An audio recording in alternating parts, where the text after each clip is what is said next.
Bateman Resources Limited is a gold exploration company with significant projects in British Columbia and the Yukon, trading on the TSX Venture Exchange, symbol ABN, and the OTCQB, symbol ABNAF. Surrounded by world-class gold deposits and mines, Bateman's 23,000 hectares Forest Kerr Gold Project is located in the heart of the Golden Triangle in northwestern BC. For more information, visit us at batemanresources.com.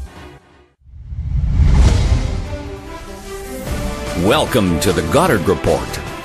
Comments made on the Goddard Report and TalkDigitalNetwork.com are an expression of opinion only.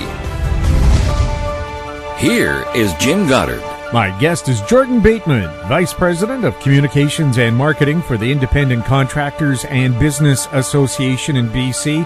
His website, icba.ca. Welcome back to the show, Jordan. Thanks for having me, Jim. Jordan, Alberta and BC, a very low number of COVID-19 cases now over the past few weeks. But what's Alberta doing differently business-wise than BC is doing right now? Yeah, on first blush, you look at Alberta and you say, oh, you know, they're doing so much worse than BC because they have about 3 times the cases of British Columbia. But they have tested tens of thousands more people than British Columbia has tested over this period. And in fact, they've had fewer deaths from COVID than British Columbia has had. So something Alberta is doing is right. Like they've been pretty smart in how they're handling this. What's happened now, though, is the Premier, Jason Kenney, has come out and said, listen, you know, mission accomplished. We wanted to flatten the curve and not overwhelm our hospitals and ICUs. We're down to a couple dozen patients in ICU or in hospital in ICUs. We have 5,000 ICU beds. There's no reason why we can't reopen more of our economy and get things going. So as of tomorrow, they're reopening casinos. They're increasing the level of attendance at funerals and weddings to 100 people. That can be 100 people indoors. They're reopening churches. They are allowing more businesses to get off the ground. All of their personal services businesses and personal health businesses now can get rolling again. Like they have decided that they are going to open up. And in fact, if it was September and not June, school would be in full time as well. That's where they are in their numbers. And it's a little poke at British Columbia. Like, you know, we certainly love and respect and think that Dr. Henry's done a great job, but at the same time, the point of this whole thing was to flatten the curve and not overwhelm the hospitals, not to completely eradicate COVID. I mean, no one believes that we can completely eradicate it until there's a vaccine. But we need to return as much of normal life as possible. And, you know, take sports teams, for example. You've got kids who are out of routines, who've been sitting around doing more screen time than any parent imagined they'd ever allow their child to do. You know, that takes a toll on kids' mental and physical fitness. And that in turn will take a toll on their health going forward. So, you know, to protect them from COVID, we're robbing them in other ways of their mental and physical health. So now's the time. We flatten the curve. We have thousands of empty ICU beds in British Columbia. We can handle it. We've proven we can be responsible. It's time to go forward and reopen as much of the economy as possible. Mm-hmm. And we still have the emergency hospital set up in the Vancouver Convention Center that, I don't know, can handle 1,000 patients. It's never been used. Well, precisely. And, you know, we've learned our lessons from how to deal with cases in long-term care. And, you know, BC's done a masterful job. Our death rate has been very low, low by any standard and certainly across, around the world. I mean, incredibly low. This is good news and we should be celebrating it, but the celebration should be in part, you know, a return to, you know, a little bit more normalcy. Look, there's always going to be one-offs. You know, there's always going to be outbreaks. There will be outbreaks here and there until there's a vaccine, but the vast majority of these cases have been dealt with safely. There are very few cases in the wild. We can actually now start to reopen, and we must. Like, the economy, going forward, we just cannot afford to keep huge swaths of BC shut down. You know, 1 or 2 industries, you know, okay, maybe international tourism, all right, you can make the case because, you know, that's beyond our control. But the rest, the other industries, there are ways for them to operate safely, and they must be able to. And it would have been great if the NHL announced that Vancouver would be one of the host cities to the tournament they're going to hold to decide the playoffs. Sure. I mean, that certainly would have helped a number of hotels. It would have helped a number of these Vancouver Canuck and Rogers Arena workers who have been laid off. It would have helped restaurants, caterers, personal health care.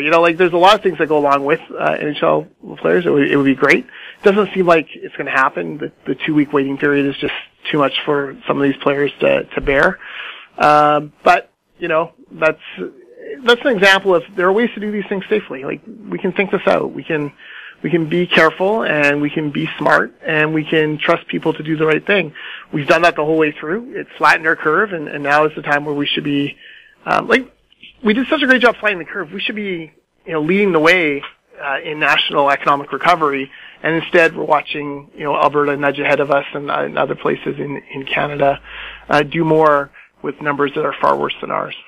Well, I didn't understand, too, why a drive-in would only be allowed to have 50 cars. You're already in isolation inside your car if you're not allowed to leave the car like they said they would be. Yeah, the drive-in is 100% the perfect example. The Twilight DriveIn in Aldergrove, British Columbia. It's about 15 minutes from my house. They've been running throughout the pandemic, people staying in their cars, empty spaces between every car. I think they could normally get 250 cars, and they were having about 100, 125. And it was fine. Not a single case traced back to it. There were no problems there. And then, just out of the blue, they were forbidden from continuing, with more than 50 cars. And you have to stay in your car. You can't even, put a little chair out front of your, vehicle. So, again, it's overreach. As we go further and further into this, the science becomes, less and less obvious. And less in place. There's no scientific evidence that 50 people is the right limit. Just like there's no scientific evidence that 100 people is Alberta's going to is the right limit. But, we have to make these kind of value decisions, and it's important that BC start to look at loosening up more restrictions rather than, trying to be draconian about this. Now, a lot of places would like to see their customers wear masks. BC Ferry says you can't go on board unless you have a mask, although they don't offer you any masks and they don't sell them. What are they doing that's different in Alberta?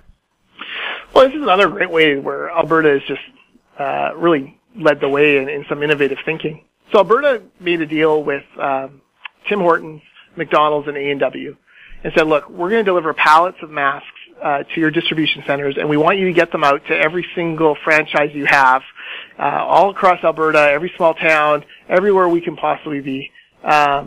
We want those masks to be there and given out to free to any Alberta resident who needs it.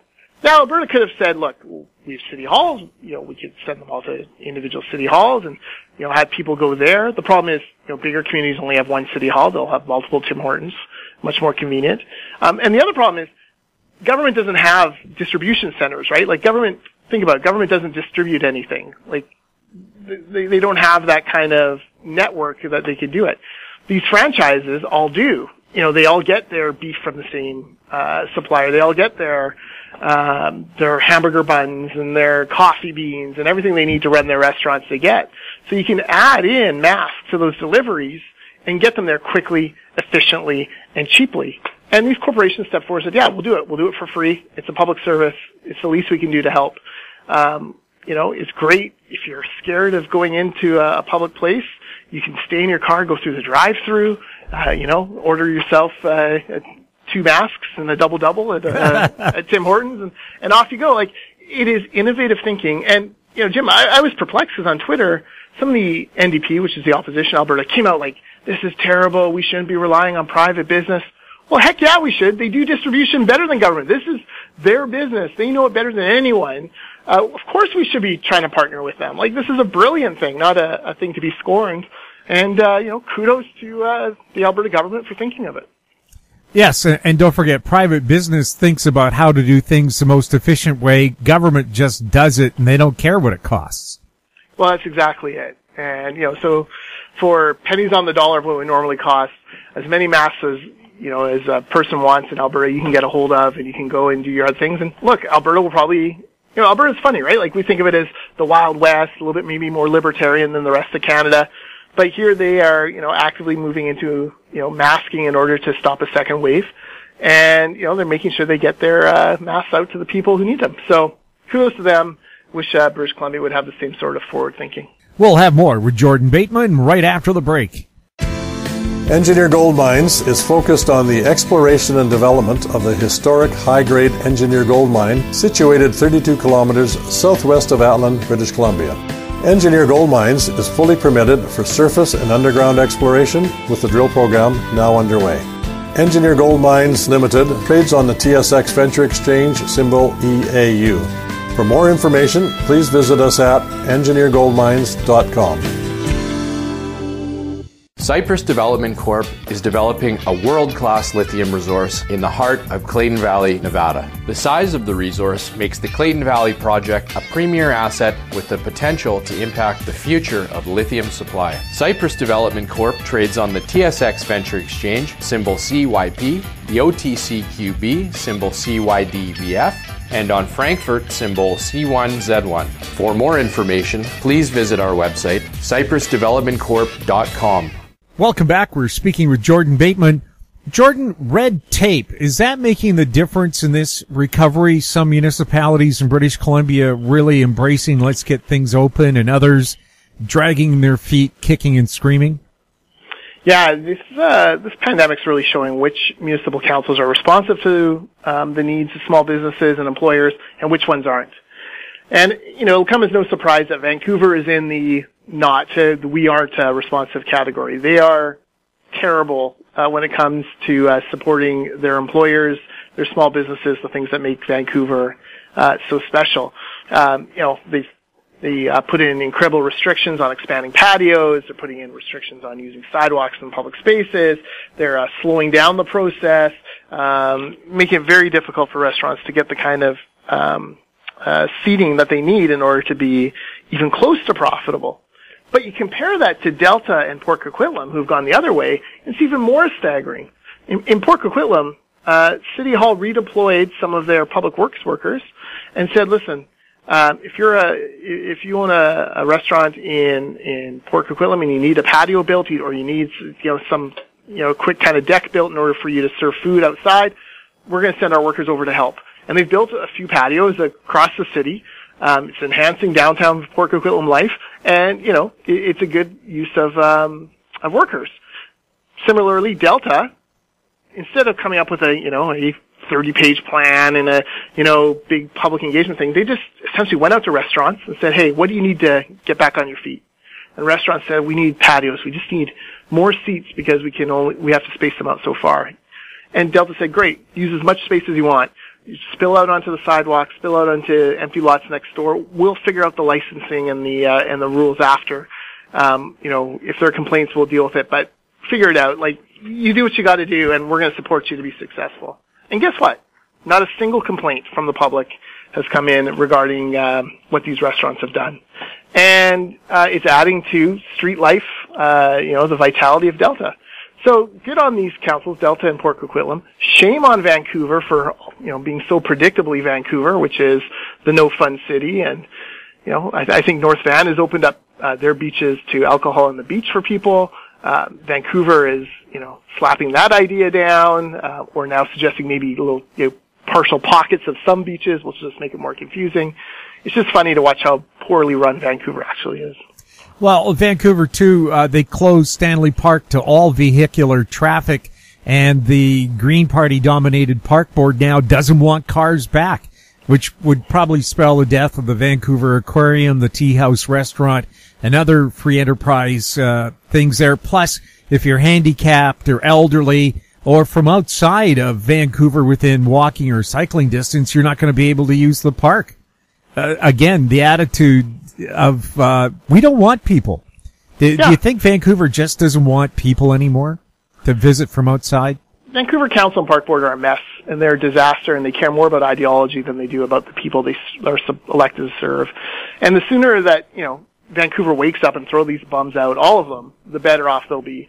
Listen, Stanley Park is not a community park for Cole Harbour. It's a park for it's a park for all of Vancouver and for the entire region.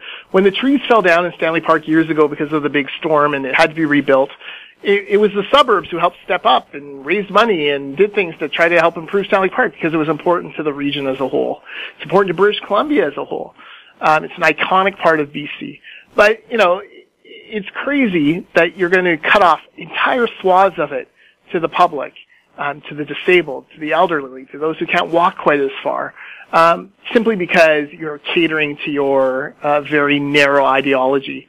I have nothing good to say about Park Board or Vancouver City Council these days. I think they're abysmal. I think they're just blind to anything that doesn't fit with their very narrow ideology.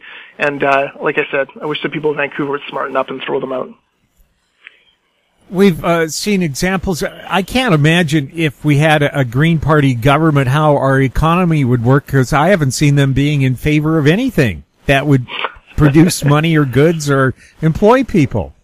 No, the funny thing about the Green Party is that in the last provincial election, an election that was all about housing affordability, they wanted to like quadruple the property transfer tax, easily the most hated tax in British Columbia. One of the big cost drivers as far as property and getting into a first home goes. They wanted to quadruple it. And this is their financial plan. All they want is more tax money so they can spend it on their pet projects and socially engineer the world into what they believe it should be. And look, no one should... I've never seen a decent financial plan on anything out of the Green Party. Even their big idea of an innovation commissioner only lasted a year before the NDP, who are not exactly paragons of fiscal prudence, the NDP turfed the innovation commissioner because they realized that it was more talk than it was actual action. So there's a lot of lessons to be learned. And look, the Green Party have had a little bit of power. I think they have 3 of the 7 votes on Park Board or whatever.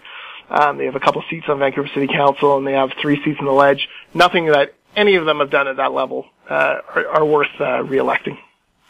We'll have more with Jordan Bateman right after this. Media recognition from Bloomberg, Reuters, recycling trade publications, patented process for 100% recovery of critical metals, including cobalt, lithium, nickel, manganese, aluminum. American Manganese is focused on recycling lithium-ion batteries for electric vehicles. American Manganese trades on the TSX Venture, AMY, the US, AMYZF, and Frankfurt 2AM. For more information, visit AmericanManganeseInc.com or phone me, Larry Ray, at 778-574-4444.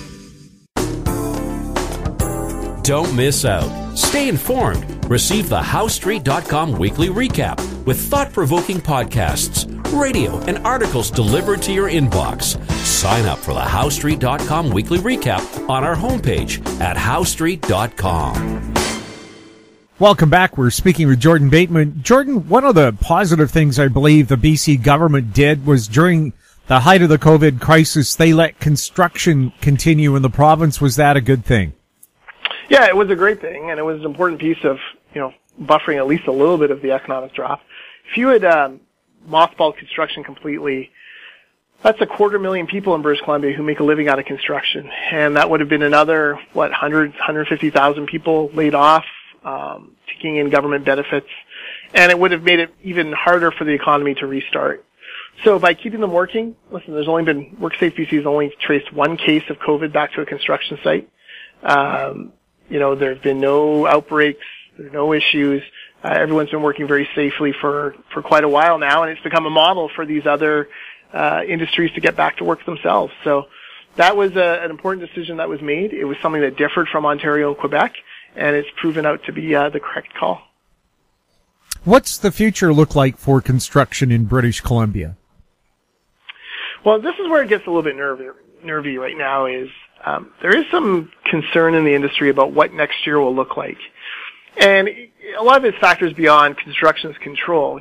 Construction requires an owner, requires projects to be approved, to be tendered, and to be built. And then construction builds those projects.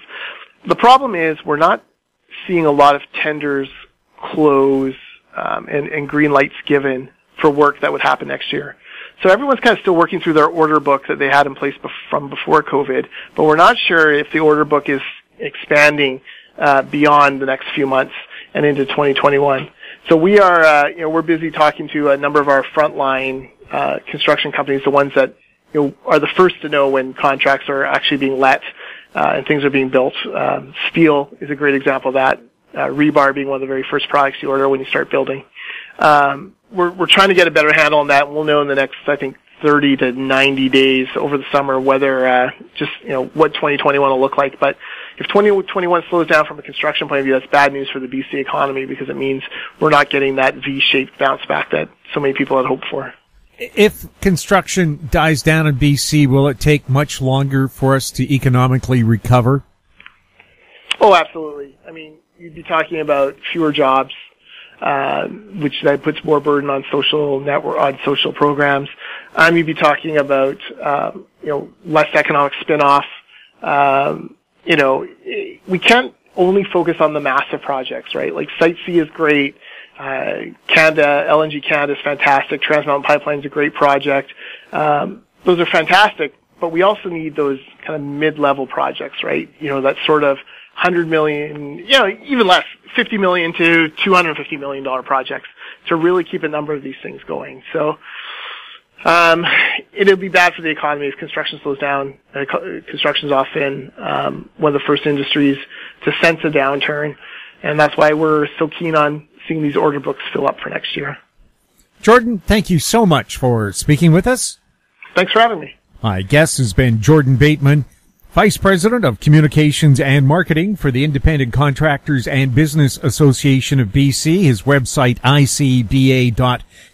If you have any questions for Jordan or anybody else on our show, you can send them to info@housestreet.com. Find us on Twitter at TalkDigitalNet, our YouTube channel, Talk Digital Network. We're also on Facebook. I'm Jim Goddard. Thank you for listening. Comments made on the Goddard Report and TalkDigitalNetwork.com are an expression of opinion only. The Goddard Report is available online and mobile at TalkDigitalNetwork.com. The Goddard Report is a production of House Street Media Incorporated.